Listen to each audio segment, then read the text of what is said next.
ሰላም ጆሲ ተሓዋኹም የምሳኹም ዘለኹ ንሎም ድማ ኣንደር ዘዶም ካብ መበል 23 ክፋል ጀሚረ ሒዘልኩም መጽእ ዘለኹ ኣብዛ ሓለፈ መበል 22 ካብ ዝረኣናዮ ግን ከዘክረኩም ባርቢ በቲ ሃው ዝበለ ገደል ጸልማት ከም ዝጸደፈን ብዘይ ተጸበናዮ ኣጋጣሚ ድማ ኣብ ከተማ ዘኒት ከም ዝዓለበ ርኢና ተገሪምና ነርና። ቢግ ጂም እውን ባርቢ ከም ዝጸደፈን እቶም ቆልዑ ክዛረቡ ከለውን ቀታሊ እንጂ ሳም ምዃኑ ፈሊጡ ነይሩ። ሳም ብወገኑ ኣብቲ ዝኸዶ ከተማ ሓፍቱ ፓውሊን ኣዲኡን ጁኒየር ረኺቡዋ ድሕሪ ነዊሕ ዓመታት ስለ ዝተረኸቡ ኣዝዮም ተሓጊሶም ክዕልሉ ከለዉ ርኢናዮም ነርና። ቅድሚ ነዊሕ ዓመታት ምስ ባርቢ ዝሰርሑ ዝነበሩ እውን ንባርቢ ምስ ረኸብዎ ሕጂ እውን እንተኾነ ብሓይሊ ምስኦም ንኸሰርሕ ኣገዲዶም ከስርሕዎ ፈቲኖም እንተኾነ ግን ባርቢ መሪሕዎም ናብ ናይ ኣቡኡ ገዛ ከም ዝኸደ በዚ ድማ ንሱ ነፃ ወፂኡ ኣቡኡ ከም ዝሓገዞ ርኢና ነርና። ኣብ መወዳእታ እውን ኩላቶም ቶም ቆልዑን ጁልያን ተኣኪቦም ናብቲ ባርቢ ዝጸደፈሉ ጸድፊ ኸይዶም እታ እንቋቑሖ እውን ሒዞማ ስለ ዝነበሩ ብሓገዝ ናይታ እንቋቑሖ እቲ እንኮ መገዲ ኩላቶም ክወፅሉ ዝኽእሉ ካብ ዝጉልላት በዚ ጸድፊ ምዃኑ ብመልክዕ ስእሊ ጌራ እታ እንቋቑሖ ተርእዮም ኮላ ርኢና ንሳቶም እውን ኣዝዮም እንዳተገረሙ ከለዉ ወዲእና ነርና። ኣብዛ መበል 23 ክፋል ክንቅጽል ኮለና ዋላ እኳ እቶም ናይ ቅድሚ ሕጂ ናይ ቸስተር ማይል ከተማ ኣመሓደርቲ ይኹኑ ንፖሊስ ዝሾሙ ሓለፍቲ ተዘይነበሩ ቢግ ጂም ግን ብገዛእ ፈቓዱ ንነብሱ ፖሊስ ገይሩ ክሾማ ከሎ ንርኢ። ከም ስራሕ ምጅማር ሓሲብዎ ድማ ቀጥታ ናብ ሬቤካ ብኸይድ እሞ ኣብ ዝሓለፈ መዓልታት ኣፈራሪሐኪ ነይረ ሚስጢራት ንኽትነግርኒ ይቕሬታ ስለ ዘፈራርሕኩ ብምባል ንዓ ኣረጋጊኡ ስርሑ ይጅምር። ባርቢ እውን ቀጥታ ናብ ኣቡኡ ኸይድ እሞ ብዛዕባ ተዝነገርኩኻ ጉዳይ ናብቲ ጉልላት ምለሰኒ ዝበልኩኻ እንታይ ጌርካ ብሎ ኣቡኡ ድማ እዚ ኸቢድ ጉዳይ ብቐሊሉ ክሰርሕ ኣይክእልን እዩ እንተኾነ ግን ናብቲ ቦታ ኢሜይል ክትሰድድ ከፍቅደልካ ክእል የብሎ።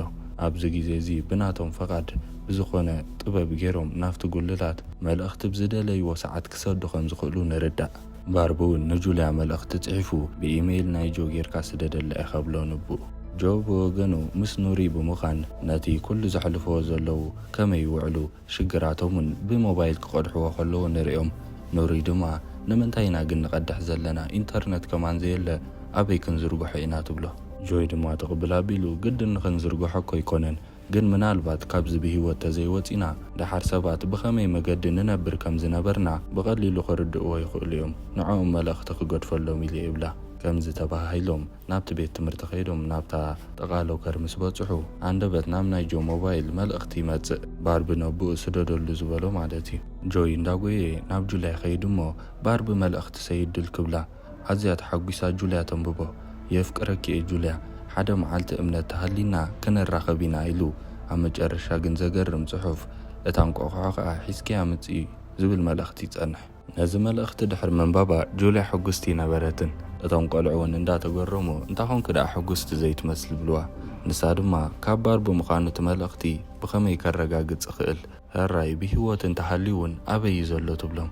በዓል ጆይ ምናልባት ባርቢ ብሂወት ክህሉ እንተኽኢሉ እቲ ዝረኣናዮ ጸድፊ ካብ ዝጉልላት እቲ እንኮ መውፅእ ክኾን ይኽእል እዩ። ከምቲ ብቐዳማይ ዝረኣናዮ እውን እታ እንቋቑሖ ሒዝናያ ናብኡ ምስ ቀረብና ስእሊ ናይ ዘኒት ከተማ ኮርኢና ነይሩ ይብላ።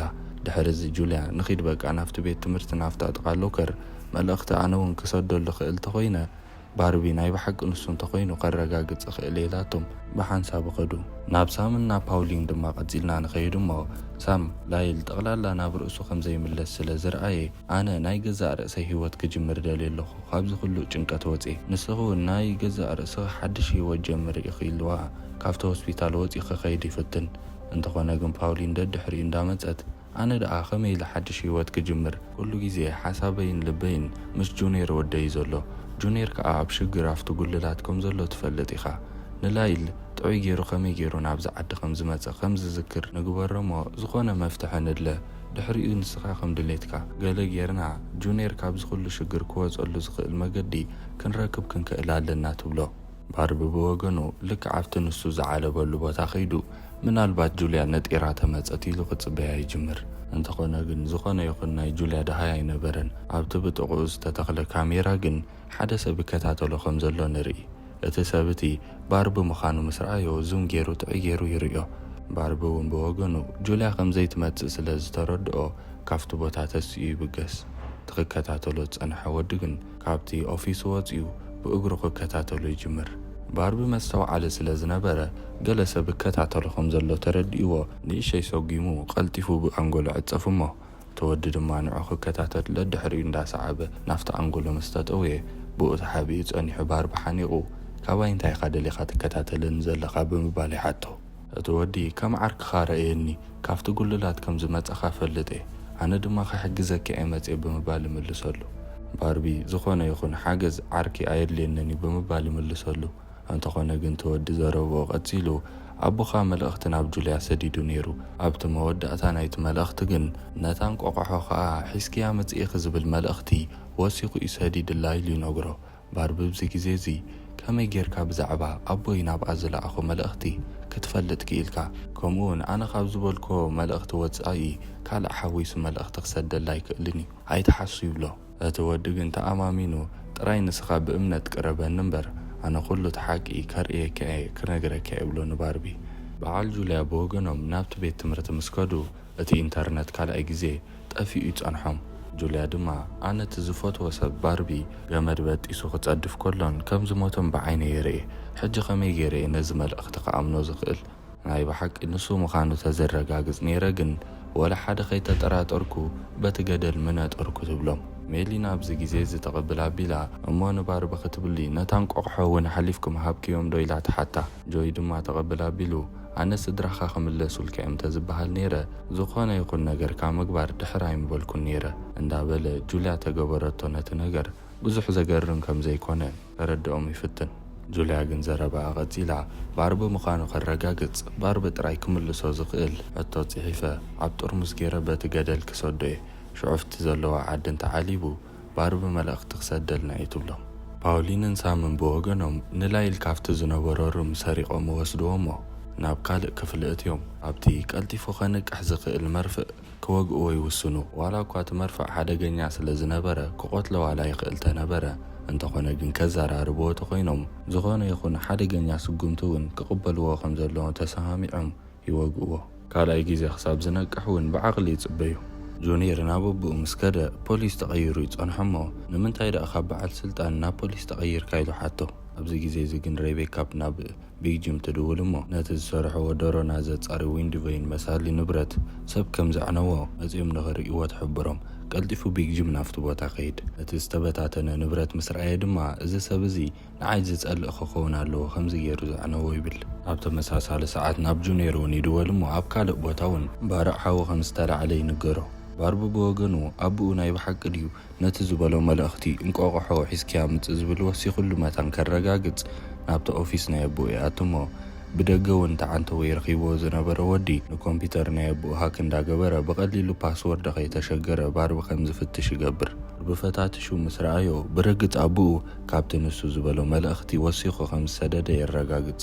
ኣጋጣሚ ኮይኑ ናፍቲ ኦፊስ ከሎ ኣቦኡ ስለ ዝመጸ ቀልጢፉ ይትስእ እሞ እንታይ ትገብር ኣለኻ ደኣ ኢሉ ሓቶ። ባርቢ ድማ ምናልባት ሓድሽ መልእኽቲ ካብቲ ጉልላት ዝመጸ ተሃልዩ ክፍትሽ ጸኒሐ ብምባል መልሰሉ እሞ እቲ ብደገ ኮይኑ ክቆጻጸራ ዝጸንሐ ነታ ኮምፒተር እውን ኣቦኡ ንባርቢ ከይረኸቦም ከሎ ቀልጢፉ የጥፋእ።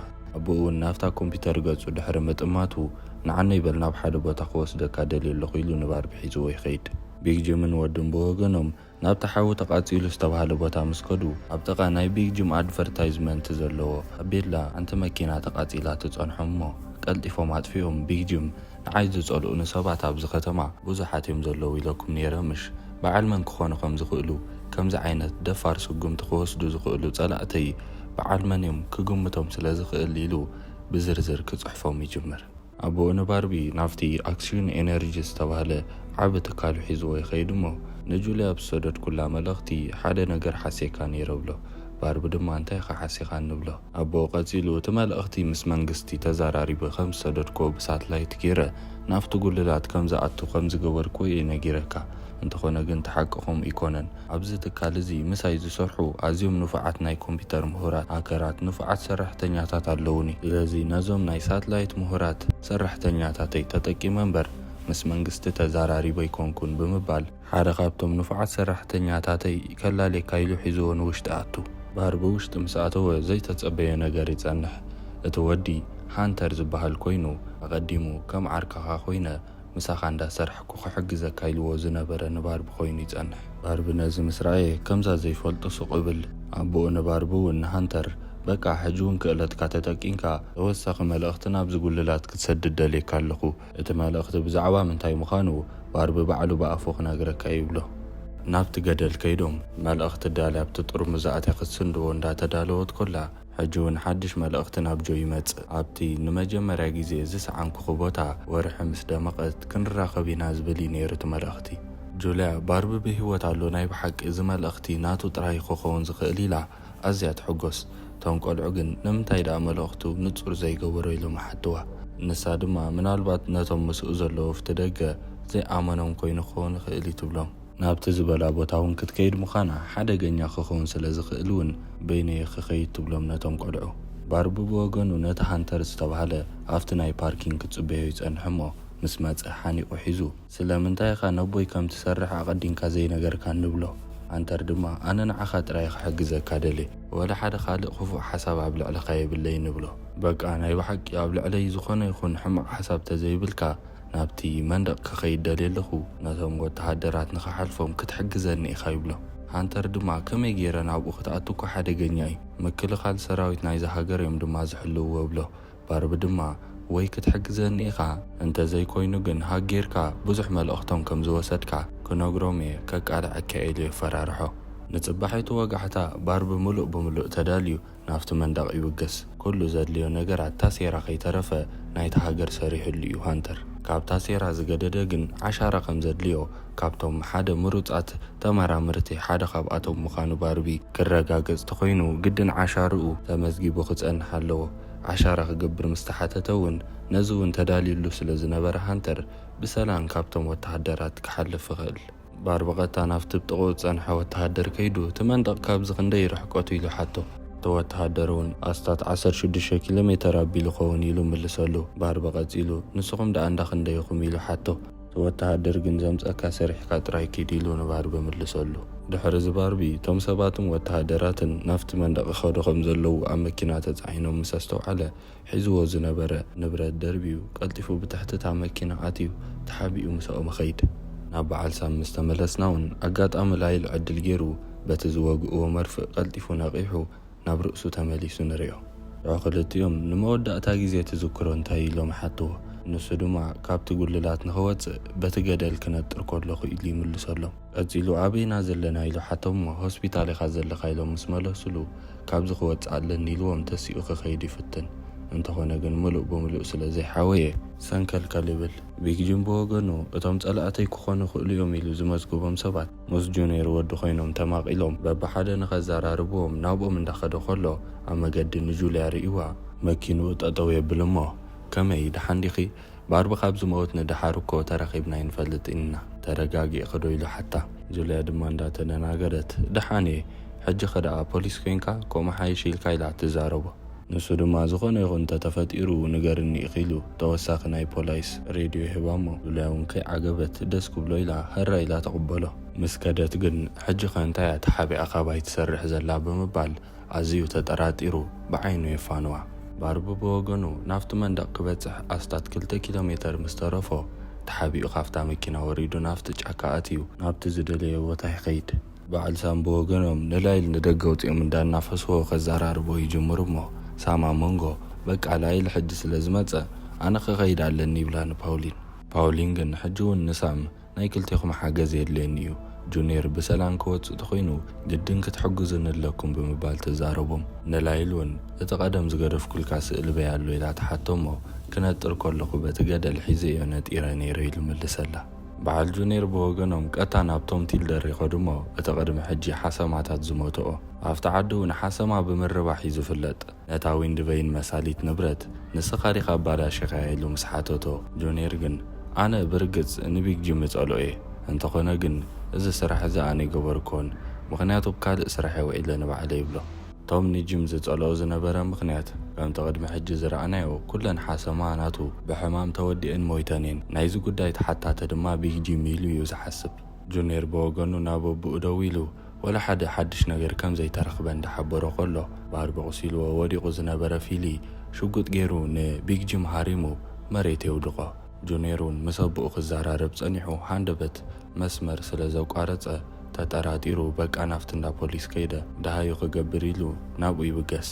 ፊል ብወገኑ ንቢግ ጂም ኣተሲኡ ወሲዱ ናብቲ ሸላታት ዘለዎ እትዩ ምስቲ ሓፂን ብኢዱ ይኣስሮ እሞ ናትካ ረሳሕ ስራሕ ክሰርሕ ምስ ገበርካኒ ድሕሪኡ ተጠቂንካ ንዓይ ጉሒፍካ ንሓቀ ይብሎ።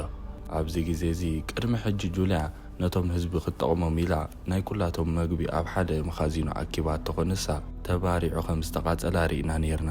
እዚ ስራሕ ግን ናይ ፊል ሓሳብ ኣይኮነን ነይሩ።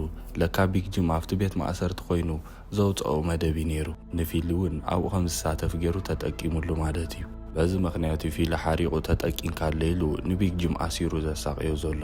እንተኾነ ግን ዕድል ኣይገበረን።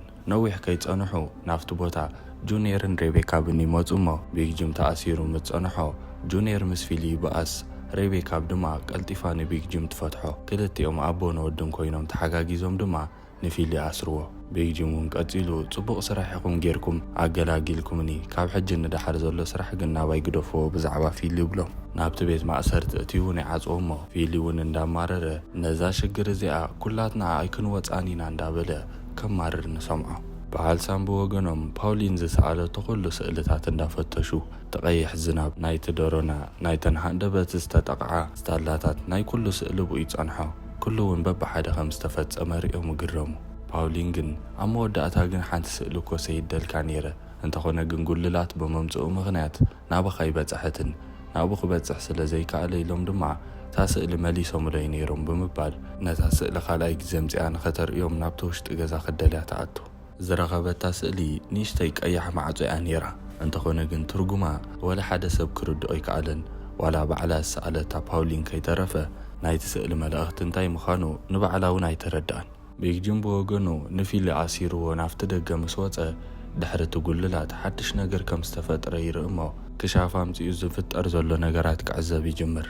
ወርሒ ወፅያ ስለ ዝነበረት እውን ልክዕ ብመሰረት ቆፀሮኦም ጁልያን ባርብን ይራኸቡ። ጁልያ ኣዝያ ትሕጎስ። እንተኾነ ግን ባርቢ ንጁልያ ናብዚ ትንጠሪኢኺ ኩሉ ነገር ሰላም ኣይኮነን ዘሎ ብምባል ይፅሕፈላ።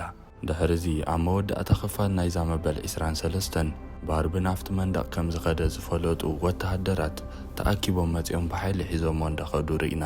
ጁልያ እውን ግደፍዎ ኢላ እንዳወጨጨት ርኢናያ። ንምንታይ ኣይትንጠሪ ናብዚ ትምፂ ኢሉ ከም ዝነገራ ከይረጋገፀት ኮላ ወተሃደራት ሒዞም ኸይዶም ትውድእ። ቀጻሊ ኣንደር ዘዶም መበል 24 ክፋል እዩ ዘሎ። እንተፈቲኹማ ላይክ ምግባር ኣይትረስዑ። ከምኡ ድማ ናይ ወትሩ ተኸታተልቲ ንምዃን ሳብስክራይብ ጌርኩም ነታ ደወልትን ክፋብልዋ ኢኹም። ኣብዛ መበል 24 ክፋል ድማ ክንቅጽል ኮለና ንባርቢ ሒዞም ኸይዶም ቶም ወተሃደራት ስለምንታይ ኢኻ ከምኡ ጌርካ ኢሎም ይሓትዎ። ባርቢ ድማ ንስኻትኩም ናይ ብሓቂ ወተሃደራት ናይዚ ሃገር ኣይኮንኩምን፣ ብዘይ ጥርጥር ኣከዳድናኹም ይዛረብ ኣሎ። ስለዚ እንታወቲኹም ስለምንታይ ኢኹም ንዓይ ድማ ኣሲርኩምኒ ዘለኹም ከይነገርኩምኒ ኣነ እውን ዝኾነ ይኹን ቃል ወይ ምስጢር ኣይነግረኩምን ይብሎም።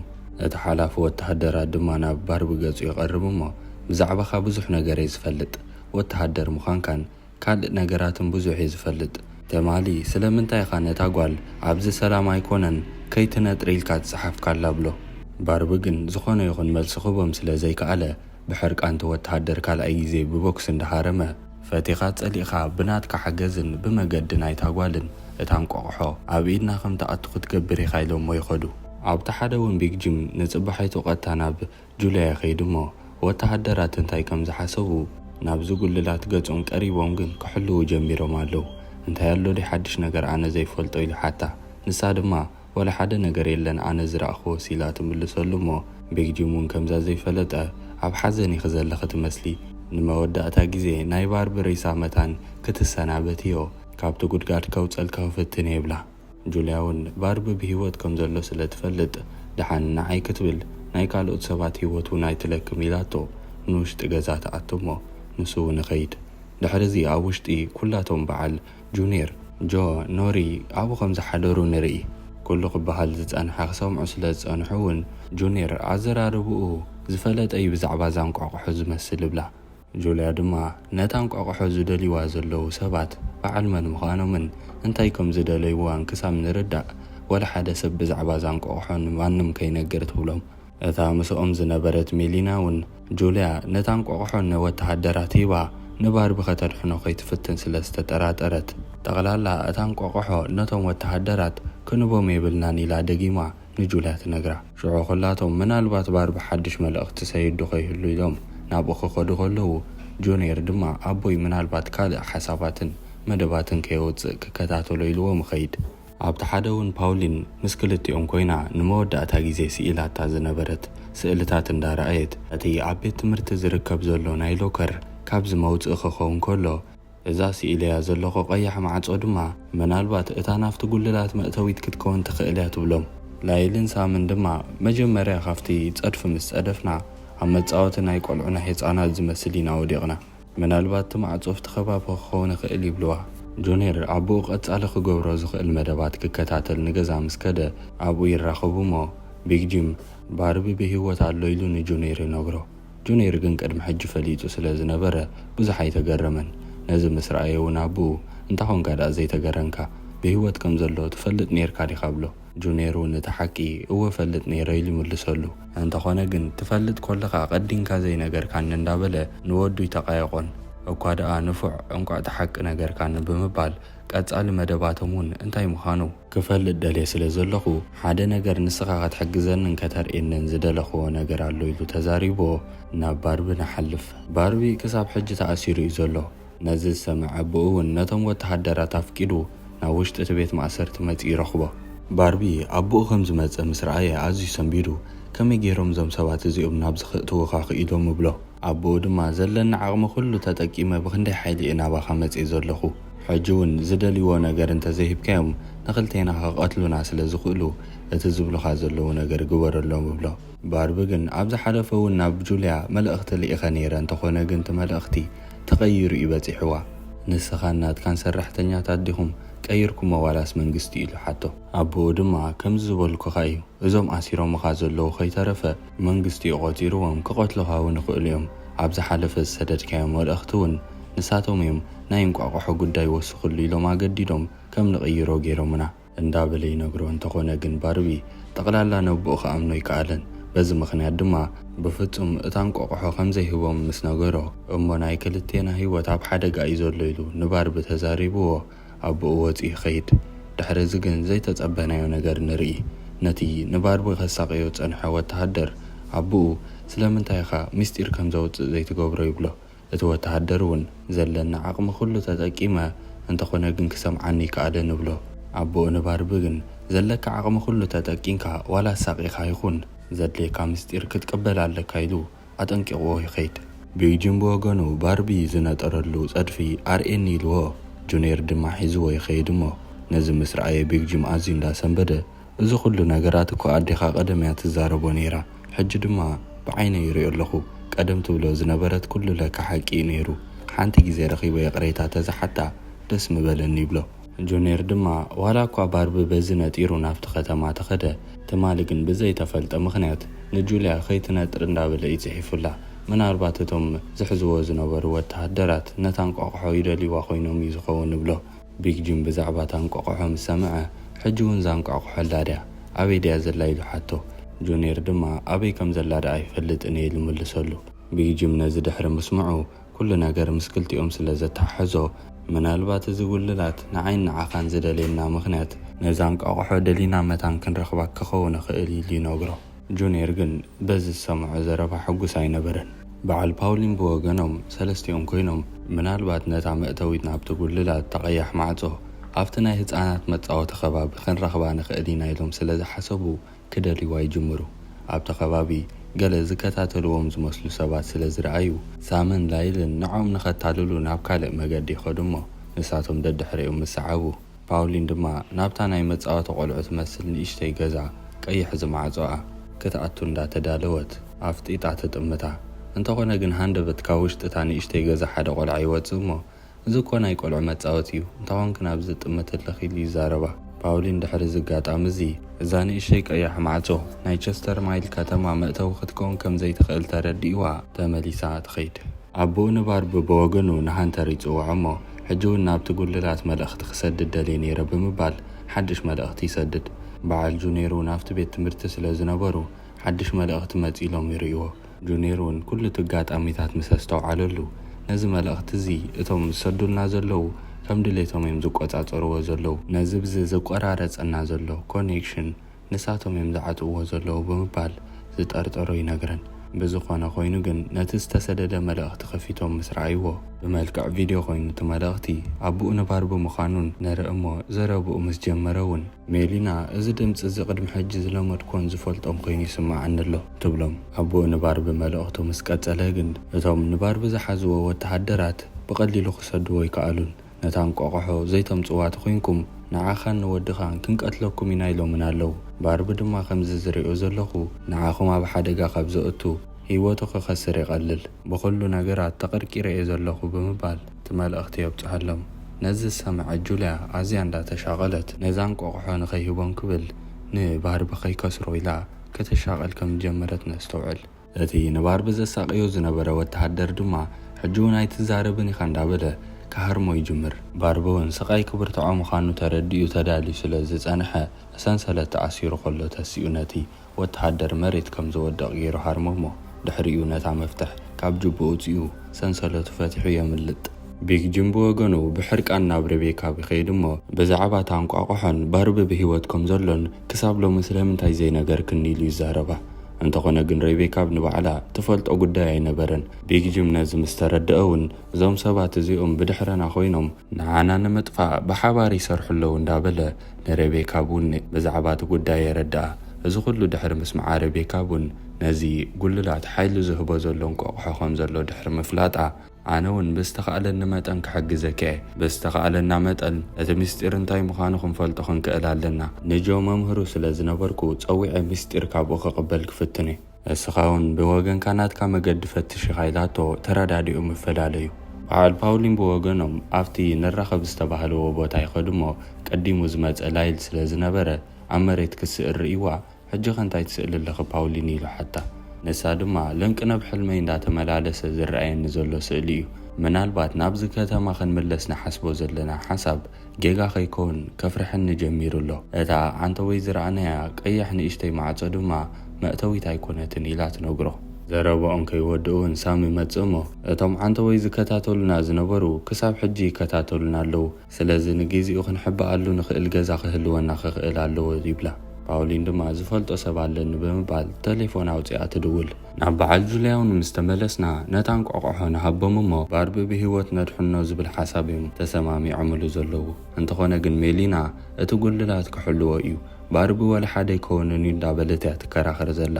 ነዚ ዝሰምዐት ኑሪ እውን ኣዝያ ሓሪቓ ናብ ገዛ ትቐርብ እሞ ኣደይ ክትመውት ከላ ዳ ኣበይ ነይሩ እቲ ጉልላት እንጂ ክትቀተል ከላ እውን ኣበይ ነይሩ ዳ እቲ ጉልላት እንዳበለት ብሕርቃን ትሓታ። ሜሊና እውን ዝኾነ ይኹን መልሲ ስለ ዘይነበራ ኣብኡ ገዲፋቶም ሃዲማ ትወፅእ። ኣብዚ ግዜ እዚ ሬቤካ ኣብ ናፍቲ ቦታ ትመፅእ እሞ ጁልያ ኩሉ ተፈጢሩ ዘሎ ኩነታት ከም ትፈልጥ ትሕብራ። እቲ ሓቂ ንስኹም ዋላ እኳ ተዘይነገርኩምኒ ቢግ ጂም ነጊሩኒ እዩ። ቀድሚ ኩሉ ግን ናይዚ ህዝቢ ውሕስነት ስለ ዘቐድም ቢግ ጂም ታንቋቑሖ ካባኹም ክሰርቃ ዝተፈላለየ መገዲ ይፍትሽ ከም ዘሎ ኣቐዲመ ክሕብረኩም ደስ ብለኒ። ስለዚ ተጠንቀቑ ኢኹም ኢላ ትነግሮም እሞ ጁልያ ድማ ባርቢ ብሂወት ከም ዘሎ ቢግ ጂም ከም ዝፈለጠ ሰሚዓ ኣዝያ ትስንብድ። ናብ በዓል ፓውሊን ምስ ተመለስና ድማ ቴሌፎን ኣውፂኣ ድሕሪ ምድዋላ ናብ ሓደ ገዛ ትኸይድ እሞ እቲ ዝተሓባበራ ሰብ እውን ቅድሚ ቅሩብ መዓልታት ርኢናዮ ዝነበርና ሃከር ናይ ኮምፒተር ጥበበኛ ንባርቢ እውን ሓጊዝዎ ዝነበረ ሃንተር ምዃኑን ንዓኣ እውን ናይ ቀደም ተምሃሪኣ ምዃኑ ንፈልጥ። ኣብ ውሽጡ እውን ካልእ ትሬቨር ዝተባሃለ ዓርኩ ጸኒሑ ምስኦም የላልዮሞ። ነዊሕ ከይጸንሑ ግን ናብቲ ኣፍ ደገኦም ሓደ ጸሊም ክዳን ዝተኸድነ ሰብ መፂኡ ዘማዕፆ ክፈትዎ እንዳበለ ክኩሕኩሕ ይጅምር። ንሳቶም ድማ ኣዝዮም ሰንቢዶም ገለ ነገር ምስ ዝፍጠር ምላሽ ክቡ እንዳተዳልዉ ማዕፆ ይኸፍትዎ።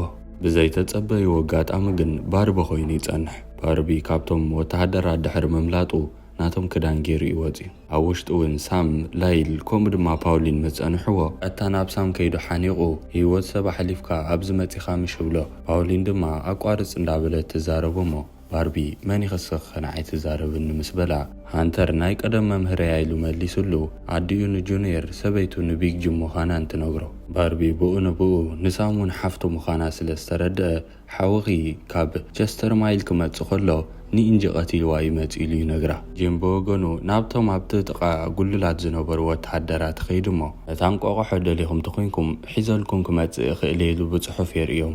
ንሳቶም ድማ ካባና ስኻኸ እንታይ ካደሊ ኢሎም ስሓተትዎ ንዓይን ወደይን ካብ ዝጉልላት ከተውፅና ኣለኩም ኢልዎም ብኡ ይሰማምዑ። ፓውሊን ብወገና ኢንጂ ቀቲሉ ከም ዝመፀ ሳምሓዋ ምስ ፈለጠት ኣዝያ እንዳሰንበደት ናይ ብሓቂ ዲኑ ኢንጂ ቀቲልኪ ኢኻ ናብ ዝመፂኻ ኢላ ትሓቶ። ሳም ድማ ኣብቲ ዝገደፍክዮ ፅሑፍ እኮ ካብ ዝጉልላት ንኽትወፅእ ነዞም 4 ቆልዑ ቅተሎም ዝብል ርዱእ ፅሑፍ ይኮ ነይሩ ኢሉ ነግራ። ንሳ ድማ ናብቲ መንደቕ እንዳፀግዐት በጃኻ ንጁኔር ወደይ ገለ ገይረዮ ከይትብለኒ ኢላ ብፍርሒ ትሓቶ። ሳም ድማ ኣብ ልዕሊ ወዲ ሓፍተይ ዝኾነ ነገር ብጭካነ ክፍፅም ከቢዱኒ ነይሩ ብላ። ድሕሪ እዚ ኩላትና ሰላምና ክንረክብ ናብ ቸስተር ማይል ከተማ ምብላስ ግዴታ እዩ ኢላ ክትዛርብ ኮላ ንሰምዕ። ሽዑቐታ ናብ ባርቢ ከይዶም ናብ ቸስተር ማይል ከተማ ክንምለስ ኣለና ኢላ ትነግሮ። ባርቢ ድማ ብሓሳቦም እንዳተገረመ እሞ ከመይ ጌርና ኢና ክንምለስ ትሓስቡ ዘለኹም ኢሉ ሓቶም። ንሳቶም ድማ እታ ቀደም ፓውሊን ዝሰኣለታ ስእሊ ቀያሕ ማዕጾ እንዳረኣዩ ምናልባት እዚኣ መምለሲት ቦታ እያ ክትከውን ትኽእል ኢልና ኢና ንሓስብ ኢሎም ነግርዎ። ባርቢ እውን ተመሊሱ ንጁልያ ከውፅኣ ስለ ዝደሊ ዝነበረ እሞዛ ስእሊ ዘላ ማዕጾኮ ኣብቲ ኣነ ዝዓበኹሉ ገዛ ናይ መኻዚኖና ማዕጾ እያ ኢሉ ይነግሮም። እሞ ወዳእትኡስ ኩላቶም ተኣኪቦም ናብ ቸስተር ማይል ከተማ ክምለሱላ ዝኽእሉ ማዕጾ ዝርከቡ ይመስሉ። ንኹላቶም ካብ ጁልያ ጀሚርካ ሒዞሞም ካፍቲ ጉልላት ክወፁ ዶ ይኾኑ ወላስ ብዙሕ ሽግራት ከጋጥሞም ይኸውን ብሓንሳብ ንሪኦ ክኸውን እዩ። ክሳብ ሽዑ ግን ሰሰና እዩ።